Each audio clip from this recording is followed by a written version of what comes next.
Assalamualaikum warahmatullahi wabarakatuh. Perkenalkan, nama saya Muhammad Hataib Atila Rithanas dari kelas 12 MIA 7 akan mempresentasikan hasil kerja PPT saya.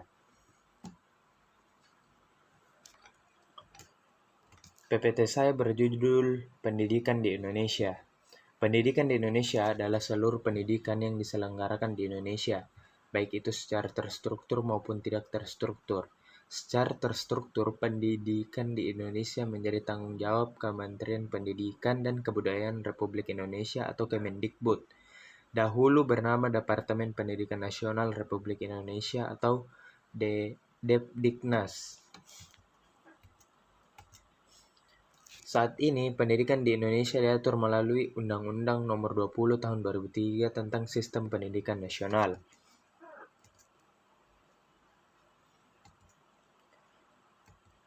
Pendidikan di Indonesia terbagi ke dalam 3 jalur utama, yaitu formal, non-formal, dan informal. Pendidikan juga dibagi ke dalam 4 jenjang, yaitu anak usia dini, dasar, menengah, dan tinggi. Pendidikan di Indonesia ada 4. Yang pertama, pendidikan anak usia dini. Mengacu Undang-Undang Nomor 20 Tahun 2003, Pasal 1 Butir 14 tentang Sistem Pendidikan Nasional. Pendidikan anak usia dini adalah suatu upaya pembinaan yang ditunjukkan bagi anak sejak lahir sampai dengan usia 6 tahun yang dilakukan melalui pemberian rangsangan pendidikan untuk membantu pertumbuhan dan perkembangan jasmani dan rohani, agar anak memiliki kesiapan dalam memasuki pendidikan lebih lanjut. Pendidikan dasar merupakan jenjang pendidikan awal selama 9 tahun, yaitu sekolah dasar selama 6 tahun dan sekolah menengah pertama selama 3 tahun. Pendidikan dasar merupakan program wajib belajar. Pendidikan menengah merupakan jenjang pendidikan setelah pendidikan dasar, yaitu sekolah menengah atas atau SMA maupun sekolah menengah kejuruan atau SMK selama 3 tahun waktu tempuh pendidikan. Pendidikan tinggi, jenjang pendidikan setelah pendidikan menengah yang mencakup program pendidikan diploma, sarjana, magister, dokter, dan spesialis yang diselenggarakan oleh perguruan tinggi. Ada masalah pendidikan yang ada di Indonesia. Yang pertama, keterbatasan guru yang terampil. Umumnya, guru-guru terampil dan berkualitas tersebar di kawasan kota atau daerah yang notabene-nya mudah diakses. Sedangkan daerah-daerah terpinggir dan terpencil sulit sekali mendapatkan guru. Ada banyak faktor, salah satunya masalah minat dari guru itu sendiri. Lebih banyak guru yang memilih lokasi yang mudah diakses dari segi transformasi dan akses untuk mendapatkan kebutuhan pokok mudah didapatkan. Sedangkan daerah terpencil lagi-lagi tidak dilirik sama sekali. Mungkin ada saja guru yang terpanggil hati untuk bertugas di daerah pelosok yang minim akses. Sayangnya hanya 1:10 saja. Jumlahnya pun sangat kecil sekali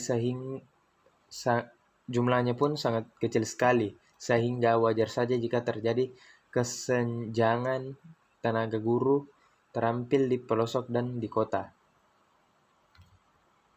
Yang kedua, sarana dan prasarana. Tidak dapat dipungkiri dari segi sarana dan prasarana memang kurang memadai, terutama sekolah yang ada di pedesaan atau pinggiran dan sekolah yang ada di pelosok. Ini masalah yang klasik dan sudah tidak asing lagi bagi kita. Seburuk-buruknya sarana dan prasarana yang ada di pinggiran kota dan desa, masih ada masalah pendidikan di Indonesia yang lebih parah. Kita tahu bahwa Indonesia negara yang kepulauan yang memiliki banyak sekali pulau. Banyak generasi penerus tinggal di kepulauan. Mereka tidak hanya terbatas pada sarana dan prasarana saja, tetapi terbatas dari banyak hal. Misalnya harus melintasi pulau seberang setiap hari agar bisa masuk sekolah.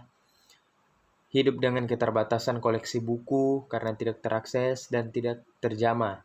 Belum lagi masalah tidak ada jaringan listrik sehingga mereka harus menggunakan penerang tradisional.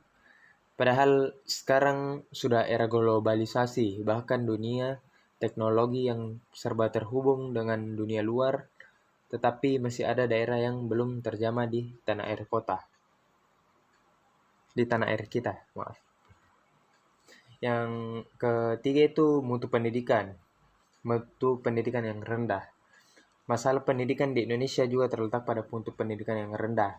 Salah satunya penyebabnya itu rendahnya mutu pendidikan bisa saja disebabkan oleh perspektif masyarakat secara umum, di mana menuntut ilmu bukan sebagai kewajiban atau kesadaran diri yang merupakan bentuk kewajiban terhadap diri sendiri.